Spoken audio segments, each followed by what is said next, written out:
So today we are here with my lovely, hilarious, the one and only little brother, John Sullivan. We know him as JJ, but he wears plenty of titles and he's just an amazing person. So he's actually here with us and we are going to be sharing one of the poems that he wrote because this season we are doing things a little different.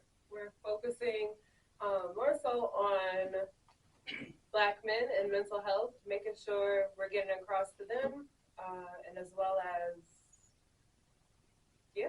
Everybody, just to be more inclusive within the community. You know, oftentimes because we are Black women, we gear our topics to Black women without even recognizing it. Like a lot of our examples be towards the Black women, and we kind of fail the Black men, and they want something to listen to, they want something to relate to. So we figured the best way to do it is have a Black man on the show.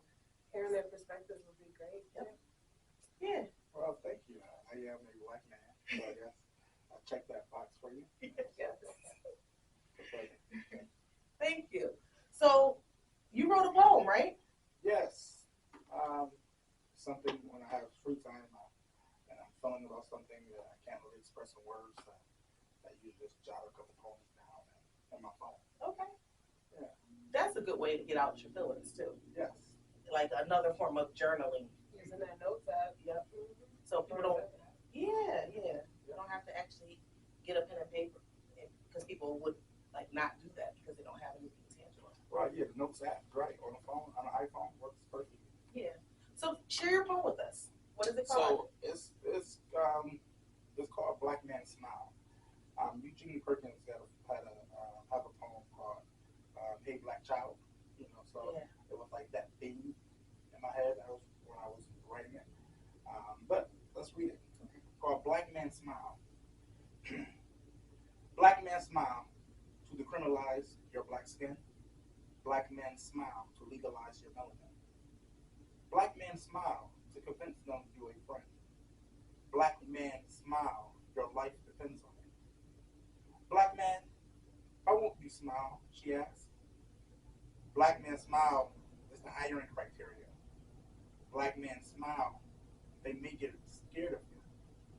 Black man smile, they may get rid of you. Black man smile, your pay depends on it. Black man, why won't you smile? She asked. Black man smile filled with deceit and desire. Black man smile lights up the night like fire. Black man so bitter and sour. She said, Black man smile. Black man said, he's tired. That was good. Like that was deep. Okay. Think so. Yeah. I think so. It says so many different things within the poem. And yeah, a lot of moving parts to it. Where did those words come from? I think I was thinking about, having a conversation with one of my best friends about the subtle normative of oppression within our country being Black, and something as simple as a smile becomes an effect of being oppressed, an effect of Jim Crow, an effect of the modern day, Black liberation, all of that. How that something as simple as a smile can, it plays out. Yeah. Very powerful. Very powerful. I was going through your poem, and if you don't mind, I kind of dissected it a little bit. Only out of curiosity, just to see, for you to elaborate a little bit more in some of the areas. So one of the lines, you said, decriminalize your black skin. Right. Yeah, I think that was kind of me. I always been a bigger, dark-skinned man, right? And so even from a young boy, being looked at already as a threat or someone that people assume fear or relate fear to.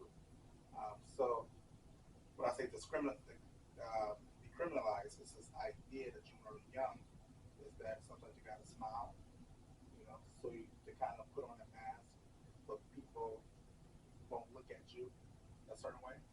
So it's just like using your quote unquote professional voice, right? So you can get through doors a little bit easier.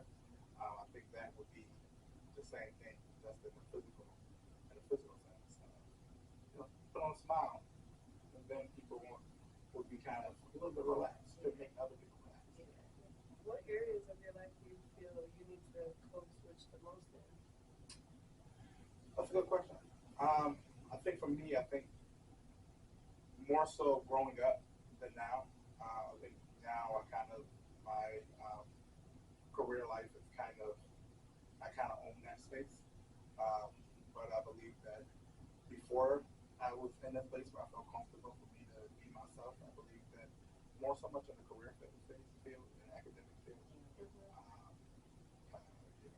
especially in academic field, and where you learn easily, that you have to assert yourself a certain way and learn easily, that smiling will get you a little bit more further than that. And when you don't smile, I think you learn even more for that fast that when you don't smile, you get the distance, you get the standoffish. So it is something that I think that is, like I said, a product of oppression that I think so many people, so many men do that, right? And they don't really know where it came from, or they don't know that it's a product of oppression, right? Or not feeling free, or you can show us your true self within an environment. So out there, wherever an environment that you can't really come and show with your full black self, we all have these little tweaks about ourselves that we learn how to cope, how to kind of minimize ourselves in order to be a part of the group. Makes it really hard to be your true self in those areas that you spoke about, like your career life, your academic life. And it kind of leads me to like a two-part question. When into your poem, later on into the poem, you say they may not, or they may get rid of you. Yeah. So everything that you just said, if you don't switch it, if you don't smile when appropriate to be more receiving, more welcoming, do you have a fear that you won't make the cut, or you will be looked at in a lower? Yeah, I think it can be a fear, and I think the idea of the poem is to be aware of it, so you're not playing along to get along, right? But I believe that is kind of the thing, right? Hey, laugh at the joke, that's not funny, right? Hey, smile and be more chipper, so you can be more likable or more acceptable. Yeah, so I think that old idea of, laugh along to get along, Do you find yourself in these predicaments of like code switching as well when you're in a room with people who look like you as opposed to being the minority in the room, or do you just feel that when you're like there's a little bit of us in the room? I don't know. I mean, I can speak for myself. I think, and the men that I'm around, I think we're always reading the room. And men is always reading the room. We're always, rarely do I see men lead with their true self, right? And I believe that is a learned behavior to read first, assess first. My wife does weird things. She used to try to date like her cousins' boyfriends and her friends' boyfriends, and yeah, we know you guys all like each other, And what you would find, you put a group of men in the room, be like, hey, what's up? Hey, oh, sports, because we're not, we it's like, I think that's the natural thing of whether, but in rooms where we are the minority, I think it's definitely a lot completely different with that. It's a different type of assessment.